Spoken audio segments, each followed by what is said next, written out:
विगत 2 सालों से किसान निरंजन यादव नर्मदापुर तहसील के चक्कर लगा रहे हैं। दरअसल निरंजन यादव की 5 एकड़ की पैतृक जमीन में कुछ जमीन दूसरे के नाम चली गई, वहीं बची जमीन शासकीय मद में दिख रही है, जिसको लेकर पूरा परिवार परेशान है।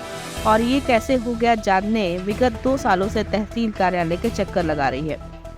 मामला सरगुजा जिले के मैनपाट के ग्राम कलजीवा का है। किसान निरंजन यादव बताते हैं कि उनके पास पिता से करीब 5 एकड़ जमीन मिली है, जो पिता के मृत्यु के बाद मेरे और मेरी माँ रजवतिया के नाम पर थी, लेकिन किसान निरंजन यादव की पैतृक जमीन में गड़बड़ी हो गई। इस बात की जानकारी तब हुई जब किसान धान समिति में धान बेचने के लिए पंजीयन कराने गए।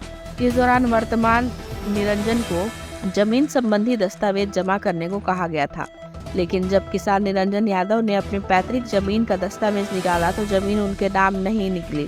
उनकी जमीन किसी और व्यक्ति के नाम हो गई है और बची हुई जमीन शासकीय जमीन में दिख रही है। इसकी जानकारी लगते ही पूरा परिवार सदमे में है। तब से जमीन के दस्तावेज सुधारने राजस्व अधिकारियों के चक्कर लगा रहे हैं। किसान का कहना है कि गड़बड़ी हुई है। जमीन उनकी पैतृक जमीन है, जिसके सारे दस्तावेज उनके पास है। उनका आरोप है कि जमीन को सुधरवाने 2 सालों से ग्राम कलजीवा में जितने भी पटवारी आए, जमीन सुधारने का आश्वासन देकर रुपए मांगे, लेकिन किसी ने उनका काम नहीं किया। ऐसे में परिवार परेशान है। उनके मन में यह भय सताने लगा है कि कोई जमीन खाली कराने आया तो क्या कहेंगे।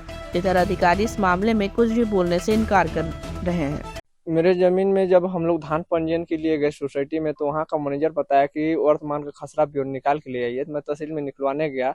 उसके बाद हम लोग का जमीन, कुछ जमीन 2 प्लाट जमीन मेरा छत्तीसगढ़ शासन दिखने लगा और 1 प्लाट जमीन मेरा मतलब कोई दूसरे के नाम से दिखने लगा। उसके बाद पटवारी के पास गया। पटवारी बोला कि मैं सुधार दूंगा। मेरे पास से पैसा भी 5,000 पटवारी नगद ले लिया। उसके बाद वो पटवारी का ट्रांसफर हो गया। फिर दूसरा पटवारी आया, वो भी पैसा लिया। उसके बाद वो बोला कि तहसील में लगाइए, केस करिए। मैं केस किया हूँ, 2 साल हो गया मेरे को पैसे लड़ते लड़ते। आज तक मेरा मतलब जमीन मेरे नाम पर वापिस नहीं आ रहा है। तो हमेशा तहसील में जाता हूँ तो मेरे को तारीख पर तारीख ही मिल रहा है। अब मेरा जमीन हम लोग के नाम से वापिस नहीं आ रहा है। अब दूसरे के नाम से चल गया है, छत्तीसगढ़ शासन बता रहा है। अब ऐसे में भाई हम लोग को का यहाँ जीने खाने का कोई अधिकार नहीं दिख रहा है। मैं शासन से गुहार करता हूँ कि मेरा जमीन हम लोग को लौटाया जाए, मेरे नाम पर वापिस किया जाए। नहीं तो कोई दूसरा व्यक्ति जिसके नाम पर गया है वो आदमी आकर के बोलेगा घर खाली करो, तो हम लोग को तो मरना दिख रहा है सर, आत्महत्या करना पड़ जाएगा। ये पता मेरे को नहीं है सर कि हम लोग का मतलब गड़बड़ कहाँ से हुआ है, लेकिन ऑनलाइन के समय से ही गड़बड़ हुआ है। पहले तो मेरे नाम पर निकल रहा है, खसरा नक्शा भी सब चीज निकला है। मेरे पास पूरा जमीन का पूरा पेपर हम लोग का है, लेकिन ये कहाँ गड़बड़ हुआ है, कैसे गड़बड़ हुआ, कौन तहसीलदार किया, पटवारी किया, ये सब पता अपने को नहीं है सर। कई पीढ़ी कमाई के खाए हैं, न मर भी गल है नहीं जगह पर हैं, लेकिन हमके मालूम नहीं जे कैसे चोरी चोरी कर ले, कहाँ कैसे करें, कैसे धरें, तनिक हम नहीं जानत।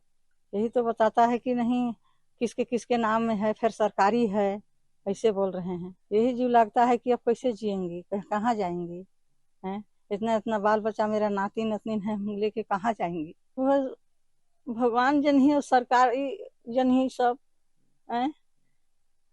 अब लड़का तो जाए देखा था तहसील में है, पर साल से पता चला है, तब से मेरा लड़का कुछ रहा है। तो कुछ पता चला?